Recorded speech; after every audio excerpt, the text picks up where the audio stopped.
Dans l'actualité de ce 31 décembre en Limousin Poitou-Charentes, l'effervescence chez les coiffeurs de Limoges à quelques heures du réveillon. Ces dames, mais aussi ces messieurs, étaient nombreux à se mettre sur leur 31 pour la Saint-Sylvestre. Dans ce salon, l'agenda était complet. C'est vraiment la coiffure de fête pour moi, totalement inhabituelle. Aujourd'hui, nous sommes dans une ambiance de fête, voilà, tout le monde est souriant et on fait des coiffures qui sortent un petit peu de tous les jours, des chignons, des paillettes, des boucles, des nattes, voilà. À partir de minuit, vous pourrez donc souhaiter vos meilleurs vœux pour 2016. Malgré l'avènement des SMS et des emails, la carte traditionnelle résiste. Reportage à Brive de François Clapeau et Jean-Christophe Nicolas. Dans le centre-ville de Brive, plusieurs magasins vendent toujours des cartes de vœux avec succès. Ici, la bonne recette, c'est l'innovation et l'originalité. Les cartes deviennent même des objets de décoration. Une carte, ça se garde. Et puis on travaille sur du beau papier. Il y a beaucoup plus de création qu'un SMS, qu'on envoie en plus en masse, donc c'est pas du tout personnalisé. Cet autre magasin spécialisé fête ses 40 ans et ces derniers temps, le responsable a vu les habitudes évoluer, comme le profil de ses clients. C'est surtout une clientèle de personnes du troisième âge. Bon, mais troisième âge, mais j'ai quelques jeunes aussi. Et puis j'ai surtout des cartes, j'ai fait pas mal de cartes pour les entreprises.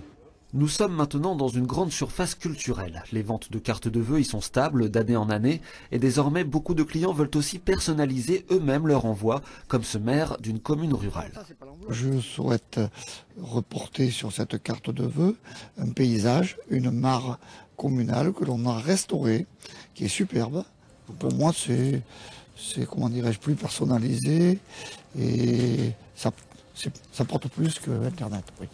À l'arrivée, la carte de vœux fera toujours plus plaisir qu'un tir groupé de messages virtuels et uniformes. Vous avez jusqu'au 31 janvier. C'est des cartes doubles avec... Direction Buxerolles dans la Vienne, à la découverte d'un jardin extraordinaire rempli d'une centaine de poupées sorties tout droit de contes ou de dessins animés. Reportage Christina Chiron, Laurent Gauthier. En bleu, c'est Michel, une poupée de 73 ans qui, le temps des fêtes, vit dans un monde un peu étrange. Ici, héros des contes d'autrefois et personnages de dessins animés prennent presque vie. La maîtresse de maison se charge de la visite guidée. Dans les 132, il n'y en a que 2 de neuves. Et après, j'ai dit, c'est ridicule d'acheter des poupées neuves, les mettre un mois dehors. Donc je n'achète que comme ça. Et puis elles ont du vécu, comme ça, c'est très très bien. Le chaperon rouge, un meunier qui dort ou le petit poussé, Michel conçoit elle-même les costumes de ses locataires. Une passion dévorante, née il y a 14 ans, après avoir découvert la magie de Noël en Alsace. Le jardin prend des allures de livre pour enfants, grandeur nature. Tout est fait par deux. Alors, il n'y a que là que j'ai triché.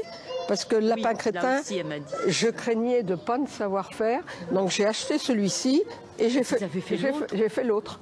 Dans tous les personnages que je fais, c'est vrai que mes petites filles me renseignent. Pour les curieux qui s'aventurent, retour en enfance garanti. Cette grand-mère vient même pour la 3e fois. J'ai dit j'amène les petits-enfants qui arrivaient hier, voilà. On a fait tout le tour là. Et qu'est-ce que vous en pensez alors? C'est formidable.